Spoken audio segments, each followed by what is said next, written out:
So the book of Joshua here covers many different topics, from the time Israel entered into the promised land and engaged in combat with the native population, subjugating them and taking the land for a possession.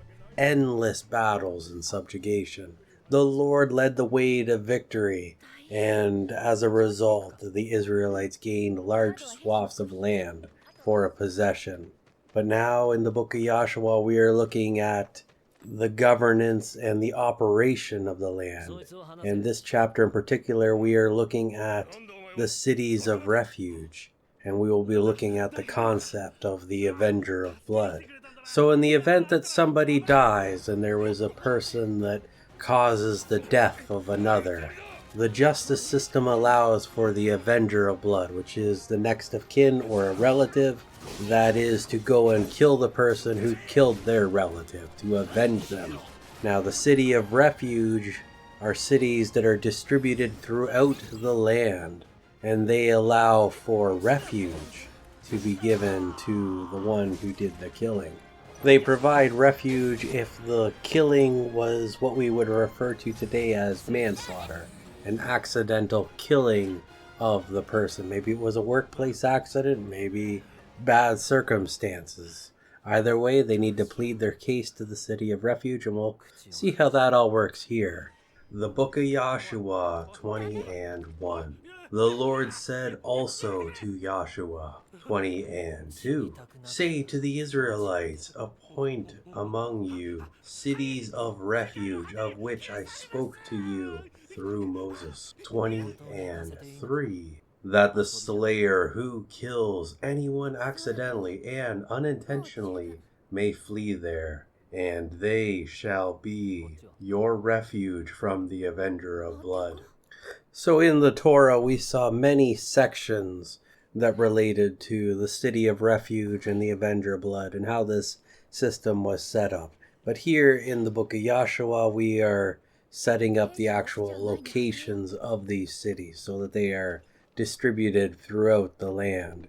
That made it so that in the event that one of these accidental killings occur, that it would not be too unreasonable to get to a city of refuge. It's not like you would have to cross the entirety of the land of Israel to get to one.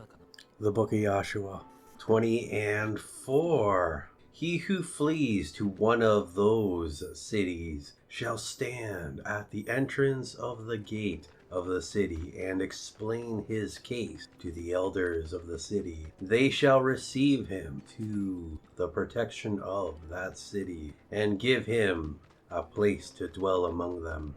So we see some of the procedure here, that the man here, he goes to the city of refuge and he pleads his case at the gate. And then they decide whether or not to allow him into the city or not. And if they allow him to go into the city, then we're going to actually have a little bit of a trial to ascertain whether or not he should be given protections and be able to dwell within this city.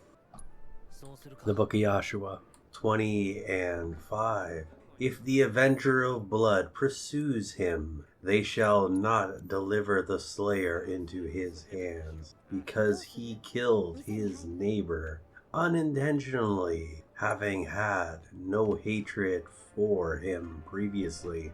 So this here is discussing some of the manner in which this death occurred, that there was no hatred, that this wasn't some sort of premeditated act, that this was indeed an accident. For if it was with hatred and it was premeditated, well, that is not manslaughter, that would be murder. And of course, murder would be a capital offense. The book of Joshua 20 and 6. And he shall dwell in that city until he has been tried before the congregation, and until the death of him who is the high priest in those days. Then the slayer shall return to his own city from which he fled, and to his own house. So the way that this system worked, if the person was given the refuge, they did their trial and they determined that this was how it was supposed to be, that person would have to dwell in that city until the high priest dies. And in the event that the high priest dies, he would be able to return back home. But otherwise, he would have to remain in the city of refuge. And if he decided to leave the city of refuge, well, then the protection of the city would no longer apply. So if he left the city and then news got back to the person who was the Avenger of Blood, they would have the right to track this guy down and kill him for the death of the initial person, even if it was like 20 years later.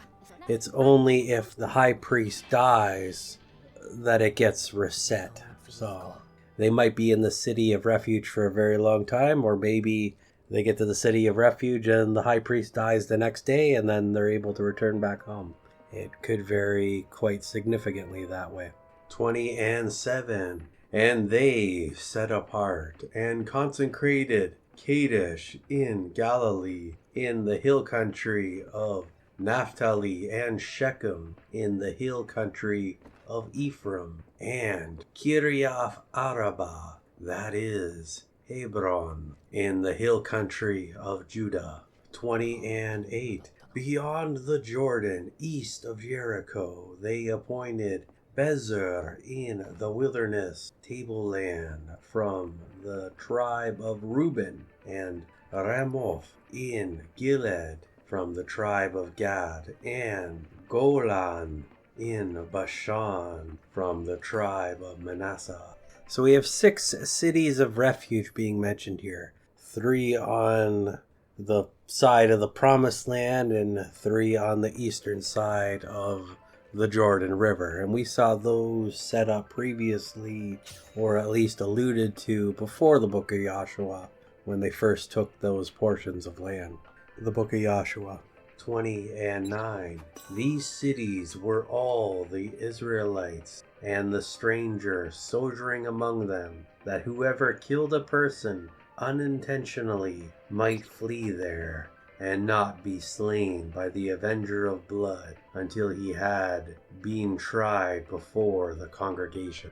So these laws were not strictly only for the exclusive use of the Israelites, but all who were in their territory. This is very different than most nations of that time, which would often have very different laws or rules for different groups of people.